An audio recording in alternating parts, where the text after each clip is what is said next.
Thank you so much for having me, Joel, and everybody for sticking it out today. I'm going to ask you a couple times to stand up, and I'd like you to start now if you wouldn't mind standing up for a second. More just for a change of pace here. So sorry if you can't all see me, but I'm sure you'll get plenty of that. You can hear me. I just want to start and read a Woody Allen quote just to set the stage a little bit today. We're going to talk about the similarities between motivational interviewing and health and wellness coaching, particularly how MI is integrated into a lot of what we do as wellness coaches. And today it's about the process, right? One thing we do in coaching is to really help people dream big and have fun with that vision. So here is Woody Allen's vision of life. In my next life, I want to live backwards. You start out dead and get that out of the way. Then you wake up in an old person's home feeling better every day. You get kicked out for being too healthy. You go collect your pension, and then you start working. You get a gold watch and a party on your first day. You work for 40 years until you're young enough to enjoy your retirement. You party, you drink alcohol, and you're generally promiscuous. Then you're ready for high school. Then you go to primary school, you become a kid, you play. You have no responsibilities. You become a baby until you're born. And then you spend your last 9 months floating in luxurious spa-like conditions with central heating and room service on tap. Larger quarters every day, and then voila, you finish off with an orgasm. That's Woody Allen. I wish I could do. Thank you. You may sit down. Thanks for standing. So Woody Allen's example of his vision, or what could be, is really fun and creative. And that's one piece we're going to talk about today when we look at what we do in health and wellness coaching and how we use a lot of what the skills that you've learned about in the last couple of days or before that from motivational interviewing. I would like to articulate that, especially this third edition of MI with the 4-step process, the engagement, etc., will sound really familiar, and you'll see those themes going forward as we talk about health and wellness coaching. Does that sound okay for everybody? Okay. If I see too much nodding off, I know I need to start doing silly stuff, so I'll do that. I'd like to start with a quote, a Maori proverb that really, for me, captures what I do as a health and wellness coach, but also who I want to be. It says, "Turn your face to the sun, and the shadows fall behind you." This actually, in some ways, really cracks me up because I met my husband. He was visiting the States with his brother in 2000, right? Everyone knew the world was going to end in 2000 for their New Year's. We were all together, family, friends, 2000, New Year's Eve, and here's this Kiwi bloke sitting on the Oregon coast in the States, which is on the West Coast, right? He's looking out the West Coast after a few too many drinks, waiting for the sun to rise. Waiting, it's bright out, waiting, where's the sunrise? I can see everything and it's daylight and I haven't seen the sunrise. The world must have ended. We walk down there, "Hey Troy, what are you doing?" "We're waiting for the sun to rise." "It rises from the east and that's that direction." "Oh, I'm from New Zealand and I thought it was going to come from that direction. That's the coast I'm used to looking at." He was waiting. He was turning his face to the sun, but it wasn't there. This, to me, is part of my vision, and I think that to take it a little bit lighthearted and to remember Troy and New Year's. You know, we were married a couple months later, so 14 years later, now we're still married. It really encapsulates who I feel like I am as well, you know, waiting for that sun to rise and constantly striving to look forward. Health and wellness coaching, as well as motivational interviewing, I feel has a very positive focus, just like this proverb says. We in health and wellness coaching are a little bit promiscuous ourselves. We take lots of different theories and ideas and pull them together to integrate into our practice, just like many of you do. Self-determination theory, appreciative inquiry, motivational interviewing, of course, nonviolent communication, a lot from positive psychology. And what this theory also is telling me is it's not just about having a positive focus but it's also about the process. We try to help our clients strive for the sun. So instead of thinking about their problem or what's wrong, we help them strive to outgrow that problem and move forward. It's not that we ignore it, but that's where we're reaching. It's also about our presence, and I think I hear this a lot in the spirit of MI, the language around that. But for us, we often use the term coaching presence, right? That includes things and themes you've heard today: mindfulness, warmth, empathy, courage and authenticity, calmness, zest, and affirmations, which I'll talk about briefly a little bit later. And the fourth component, so we have positivity, the process we go through, our presence. And the fourth component that I think is important and that this really represents for me, that I haven't heard brought up much today, is really the idea of self-care. That we as practitioners need to consider ourselves like a tree striving for the sun. We have to have the sun to be nourished, to be strong. We have to reach for the sun so that we can provide shelter and shade to others, so we can have fruit grow off of our branches that we can help nourish others with. If we never get the sun on ourselves, we don't care for ourselves, then we can't continue to care for others. So that fourth component, and especially in coaching, and just from my background, would be a critical one to think about today as we move forward. So we'll talk about those four components. Okay? All right, so let's do a quick survey. We'll stand up again. Wait, yeah, stand up. Everybody stand up. Thank you. See, I'm bossing people around. Not very good with my MI, am I? All right, so what I'd like you to do is sit down if, and you can stay seated, sit down if you know that you should eat more fruits and vegetables and whole grains, lean proteins, every day. Sit down if you know that basic component about nutrition. More fruits and vegetables. You don't agree with more fruits and vegetables? Okay. Oh, well, darn it, there goes my audience. Okay, stand up if you know that you should be more physically active, or maybe not more for you, but that you should be physically active in your weekly life. All right. Sit down if you know that regular, adequate sleep is important to your health. All right. I have no stragglers. Up, down, up, down. This is one thing about health and wellness coaching that we know to be true, and same with motivational interviewing. People have the general information about what it means to be healthy, right? More fruits and vegetables, be active, get good sleep, reduce your stress. That's the message. People know that. So why aren't we all doing that? I guess maybe we could do a survey. Raise your hand if you do all three of those things on a regular basis without fail. You always eat healthy, you are always physically active, and you always get at least 7 or 8 hours of sleep. That's a strong word, always, but all right. So knowledge, there's a gap between what we know and what we do. And that's where health and wellness coaching psychology comes in. So what coaching is, as I said, we're promiscuous. We like to steal from lots of theories. But what we're doing is we're taking a lot of these theories in adult and child psych, and we're pulling them together to help bridge that gap between what people know to be true and what they're actually doing. Coaching works best, and in a lot of ways, in that triad between a client, oftentimes a practitioner, like maybe a counselor, a doctor, and a coach. And what coaches should do is work within their own scope of practice. Sometimes coaches are also counselors, nurses, educators. That's great. Sometimes coaches are health and wellness coaches. They're certified through that.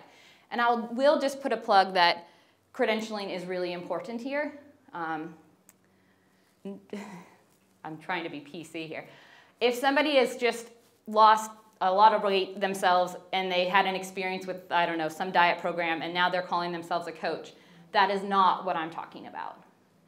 I work on the advisory board at the Harvard Institute of Coaching, and there's a big push to get some more standardization so that people can be speaking the language. Like we know a mint and TNT, all of these things that are important to have that standardization. So there are resources at the end if you're interested.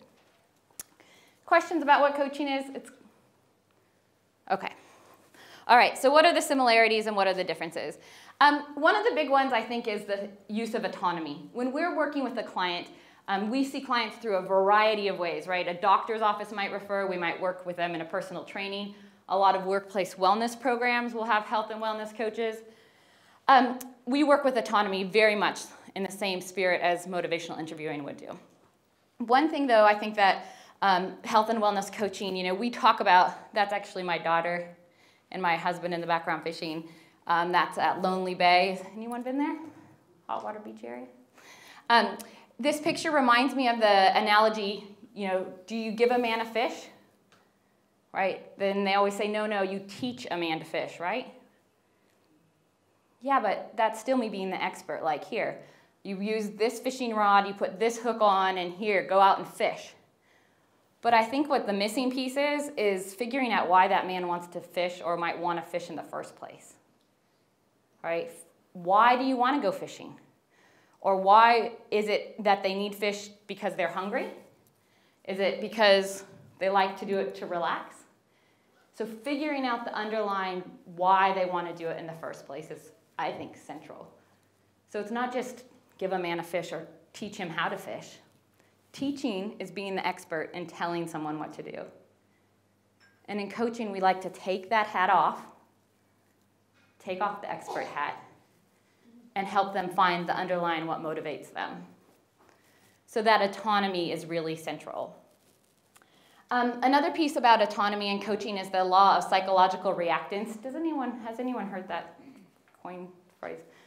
The law of psychological reactants pretty much says, if you say what you want out loud, you're more likely to do it. And it's really interesting than even just thinking it. It's saying it. And again, this fits right in with MI, and it's very much part of that. Saying it out loud helps people articulate and be more likely to commit to behavior change. So that's autonomy.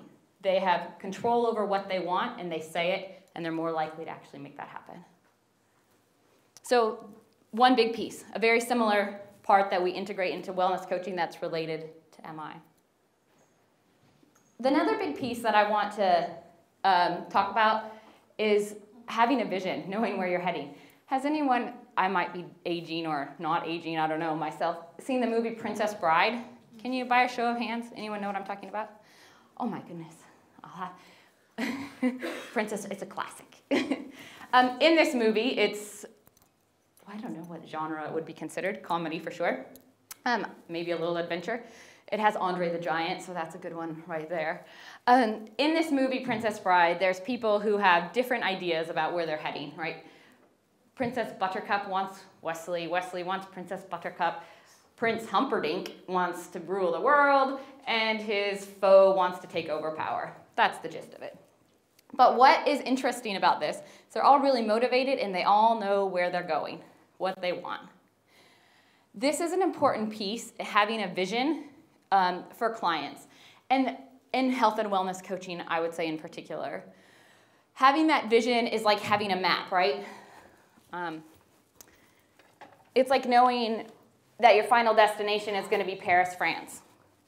So if we're here today and you're talking and we're working together and you decide that, oh, well, I want to be healthy and fit, which is not necessarily a very specific goal. And the first thing I'm going to do today is I'm going to go to the gym 5 days this week for an hour each time. And I'm going to try that this 7 days, and oh, wow, there's a roadblock. Well, I can't do that. I must be a failure, and back I come to today. What we want to do with clients in health and wellness coaching is help them have a longer-term vision to know where they're going. What's their map look like? And that might be whatever for them. A lot of times we work in the 3 to 5 year mark, but that's not always appropriate for populations. Older people may want to have a shorter mark. We've heard a lot about youth. They might need to have a shorter vision. And the key to this vision and why I bring Princess Bride in is it needs to be creative. Have fun with this. The vision and where they want to go should not be analysis paralysis. Barbara Fredrickson's theory, broaden and build, right? She talks about the macaw monkeys. These little monkeys, when they're little and they're playing, they jump on sapling trees and they catapult across the forest, right? And they're in play and they're having fun and they're jumping around. And adult monkeys don't do it. They don't see adult monkeys catapulting at all, except when they're scared and they're being chased by a predator. It's a tool in their tool belt that they can access should they need it. They can catapult away. So Barbara Fredrickson's theory is that in times of stress, we use less of our brains, we're more focused. But if we have more tools in our tool belt, we can tap into those in times of stress, like the macaw monkeys. So in times of fun and creativity, you want to think big, think possible, think if you had a realistic magic wand, what would your life be like in a year's time? Not about the barriers, not about what you can't do, but what you can do. So that's it. We want to create a fun vision. Sometimes it's a picture, paint me a picture. People do vision boards. That's not really my personal favorite. But whatever it is for the client that seems authentic to you, but thinking of what's possible. Anybody had any experience with a client trying to create a vision of what's possible? Just by a show of hands. What they really want in life? Yeah. And how many people who, when they've tried to work with a client about what they really want, have that client start to talk about, oh no, but I can't. Right? Sometimes it's nice to just give them permission to say, hey, how about in this next 2 minutes or 3 minutes or just right now, we take away all of the can'ts and just really have fun with what's your dream, what's possible. We can come back to the can'ts, I promise. We'll definitely talk about that, but think what's possible. So that's one way I think we're similar, and pulling that vision out is a key piece and knowing where we're heading. The last one, and this is great, Sean and I were talking a little bit about this idea last night, and just different perspectives on the idea of goals. But, oh, that's my hometown, from the ocean to the mountains, is taking the first step. So once we have this vision, helping clients figure out how they might get there. And a great way to do it for us in health and wellness coaching is to have a midterm goal. And this for us isn't a goal. I kind of cringe at the term goal too. I like to think of them like an experiment. An experiment, if you're a chemist and you put a little bit of this and a little bit of that and it explodes, you don't think that you're a failure. You just say, okay, a little less of that and a little more of this, right? It's an experiment. It's not a personal failure if that combination doesn't come together, but also why you need to know how much of this and how much of that you mixed in. So you know next time what worked and what didn't work. So for me, an experiment is about being specific. You want to know, you want to talk about what's possible barriers. You want to think, is this realistic? And it needs to have an end date. I'm going to be healthy and fit, that is not a goal that would, or an experiment that would be an easy to retest. It's not valid or reliable. And when's it going to end? Because if it has an end date, the next 7 days, the next month, whatever it is, we can review that with a client and help them see a positive focus on what they've achieved and build mastery experiences. It's like building a block of a house. We want them to have success so that the next time they can build upon that. If they just say, I'm going to be healthy and fit, there's no end date, then how do we know if they've done it? And how do we celebrate what they've done well? And oftentimes, if you're healthy and fit and you've gone to the gym 4 times this week, but you didn't go that 5th day, you feel like this, instead of celebrating all of what you've done and building from there. So having a vision, really working towards where you're heading, and creating those experiments. Here's a couple of resources. Australia has some fabulous resources on coaching psychology in particular. These are just the resources. The Harvard Coaching Institute is great for researchers. International Coach Federation. The National Consortium is really working hard on credentialing, so looking at how we're going to credential folks. And the International Association of Coaching. These would be organizations that support leadership and other types of coaching, not just health and wellness as well. So if you're interested. Joel, will we have these online or? Yeah, okay, perfect. I just want to end with my quote once more about turning your face to the sun so the shadows fall behind you. and reiterate that we want to focus on the positive. The process and what we do matters, but so does what we bring to that conversation. What we as an individual bring, our presence. And finally, think back and reflect about how you're personally caring for yourself, and reach for your own sun so that you can be strong enough, that strong enough tree, grounded enough, rooted enough that you can provide for others. Thank you.